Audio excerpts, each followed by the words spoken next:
بزرگوں، بھائیوں اور نوجوان ساتھیوں، اللہ رب العزت والجلال کا شکر ادا کرنے کے بعد ہم آپ سب کے مشکور ہیں، خاص طور سے ضلع کی مختلف تحصیلوں سے تشریف لانے والے جمعیت علماء کے ذمہ داران کے اور شہر کے اپنے تمام ساتھیوں کے کہ آپ نے موسم کی ناسازگاری کے باوجود جمعیت علماء کی اس میٹنگ میں شرکت کے لیے اپنے وقت کو فارغ کیا اور مفید مشوروں سے نوازا۔ اللہ تعالیٰ آپ سب کو اس کی بہترین جزا اور بدلہ مرحمت فرمائے۔ اس وقت ملک ہی نہیں بلکہ پورے عالم کی اور سارے دنیا کی جو صورتحال ہے وہ تشویشناک ہے، اور یہ بات بالکل عیاں اور ظاہر ہو چکی ہے کہ اسلام دشمن طاقتوں نے پورے طور پر دنیا بھر میں اسلام اور مسلمانوں کو اپنا ٹارگیٹ اور نشانہ بنا رکھا ہے، اور مختلف طریقوں سے مسلمانوں کے خلاف گھیرے کو تنگ کرنے کی کوشش کی جا رہی ہے، ان کی زندگی کو اجیرن کرنے کی کوشش کی جا رہی ہے، صرف جانی اور مالی طور پر ہی نقصان پہنچانے کی سازشیں نہیں رچی جا رہی بلکہ نفسیاتی طور پر بھی، جذباتی طور پر بھی مسلمانوں کو مجروح سے مجروح تر کرنے کی کوشش کی جا رہی ہے۔ یہ جو وقتاً فوقتاً سرکار دو عالم جناب محمد الرسول اللہ صلی اللہ تعالی علیہ وسلم کی پاکیزہ شخصیت پر چھینٹا کشی کی جاتی ہے، آپ کے کردار کو داغدار کرنے کی کوشش کی جاتی ہے، آپ کی شان اقدس میں گستاخی کی جاتی ہے، یا مقدس ترین آسمانی کتاب قرآن پاک کے ساتھ گستاخی کا معاملہ رونما ہوتا ہے، اللہ کے کلام کی بے حرمتی ہوتی ہے، بربنا اس کو نظر آتش کیا جاتا ہے، اس کے اوراق کو پیروں تلے روندا جاتا ہے۔ بے وجہ اس طرح کے واقعات دنیا کے اندر رونما نہیں ہوتے، بلکہ اس کے پیچھے اسلام مخالف طاقتوں کی ایک پوری پلاننگ ہوتی ہے، ایک پورا منصوبہ ہوتا ہے جس کو وہ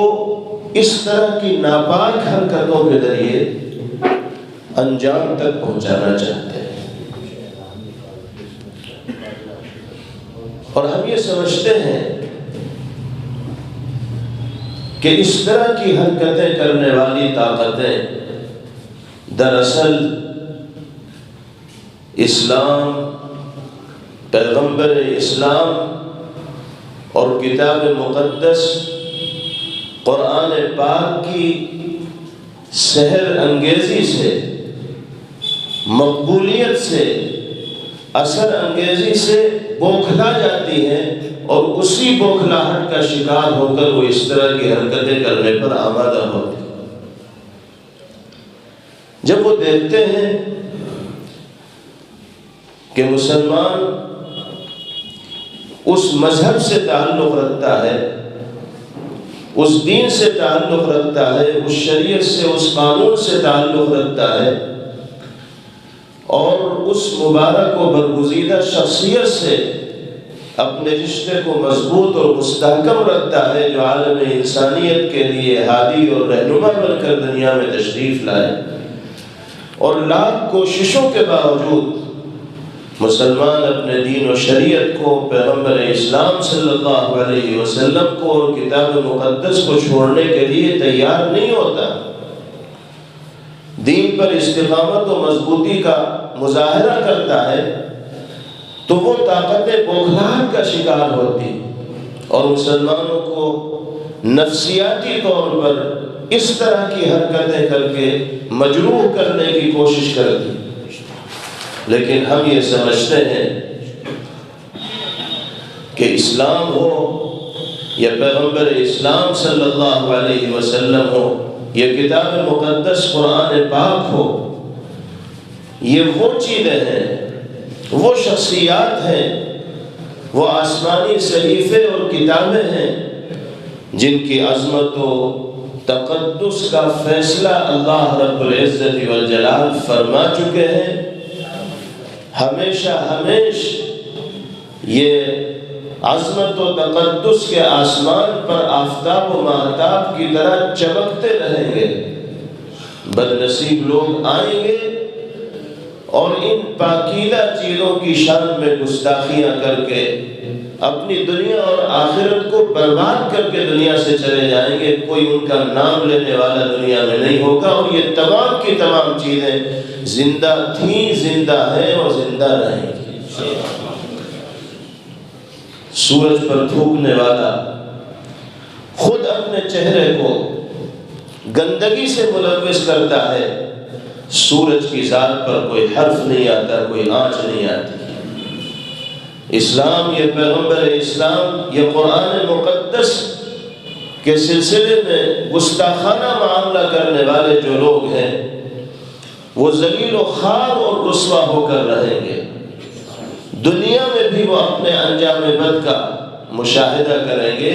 اور دنیا سے جانے کے بعد بھی انہیں ان بدترین جرائم کی سزا کا سامنا انشاءاللہ کرنا پڑے گا۔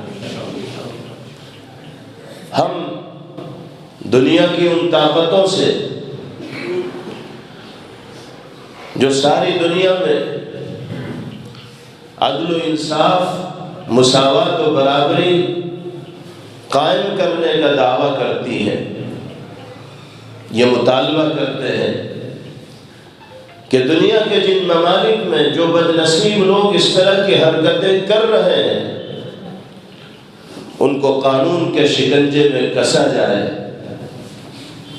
اور ایسی عبرتناک سزا ان کو دی جائے کہ آئندہ کوئی شخص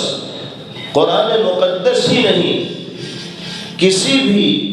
مذہب کی مقدس کتاب کو یا مقدس شخصیت کو نشانہ بنانے کا ارادہ ہی نہ کرے۔ آزادی اظہار رائے کے نام پر جو چاہتا ہے اپنی زبان سے کچھ بھی بول دیتا ہے، اور پھر اس کو قانون کے شکنجے میں پھنسنے سے یہ کہہ کر بچا لیا جاتا ہے کہ اظہار رائے کی آزادی انسان کا حق ہے، وہ اپنی رائے کسی بھی انداز میں ظاہر کر سکتا ہے۔ اظہار رائے کی آزادی کا بھی ایک دائرہ ہوتا ہے، ایک حد ہوتی ہے، اس دائرے کے اندر رہتے ہوئے اگر انسان اظہار رائے کی آزادی کو انجام دے رہا ہے تو ٹھیک ہے، اس کو برداشت کیا جائے گا، لیکن اگر رائے کے اظہار کی آزادی میں باؤنڈری کو انسان کراس کر جائے گا اور سارے دائروں سے باہر نکل جائے گا تو پھر اس کی رائے کے اس اظہار کی آزادی کو گوارا اور برداشت نہیں کیا جائے گا۔ اس لیے جو لوگ اس طرح کی ناپاک حرکتیں کرنے والے بدنصیبوں کو قانون کے شکنجے میں یہ کہہ کر نہیں کسنا چاہتے کہ یہ اظہار رائے کی آزادی ہے، ان کو اپنے رویے میں تبدیلی لانی ہوگی، اور اس طرح کے لوگوں کو ایسی سزا دینی ہوگی کہ جو ساری دنیا کے لیے عبرت کا باعث اور ذریعہ بنے، اور آئندہ کسی کو اس طرح کی حرکت کرنے کی جرأت نہ ہو اور ہمت نہ ہو۔ ابھی 2-4 روز پہلے سویڈن میں برملا ممبر پارلیمنٹ نے قرآن پاک کو نظر آتش کیا. ابھی وہ معاملہ ٹھنڈا ہی نہیں ہوا تھا کہ ڈنمارک میں پھر یہ گستاخانہ حرکت کی گئی. یورپ خاموش بیٹھا ہوا ہے. کسی طرح کی سخت سزا کا فیصلہ ایسی گستاخانہ حرکت کرنے والوں کے لیے نہیں کیا جا رہا. تو دنیا کیا چاہتی ہے؟ کیا وہ دنیا میں بسنے والے لوگوں کو امن و سکون اور اطمینان کے ساتھ زندگی گزارنا اور جینا نہیں چاہتی کہ لوگ امن و سکون اور اطمینان و عافیت کے ساتھ نہ جئیں؟ اس طرح کی حرکتیں اگر ہوں گی اور لوگوں کے جذبات سے کھلواڑ کیا جائے گا، نفسیاتی طور پر ٹارچر کرنے کی کوشش کی جائے گی، جذبات کو مشتعل کرنے کی کوشش کی جائے گی، تو پھر امن و امان کے قیام کی ضمانت و گارنٹی نہیں دی جا سکتی. جمعیت علماء کی آج کی اس میٹنگ میں جو ایجنڈا ہے اس میں پہلا ایجنڈا یہی ہے کہ ہم سب اس طرح کی گستاخانہ حرکتوں کی پرزور الفاظ میں مذمت کرتے ہیں اور اپنی صوبائی حکومت سے بھی اور مرکزی حکومت سے بھی یہ مطالبہ کرتے ہیں کہ وہ سخت الفاظ میں اس طرح کی حرکتوں کی مذمت کریں اور دنیا میں جہاں کہیں اس طرح کے واقعات رونما ہو رہے ہیں عالمی عدالتوں میں ان کے خلاف مقدمات قائم کرنے کا حکومتی سطح پر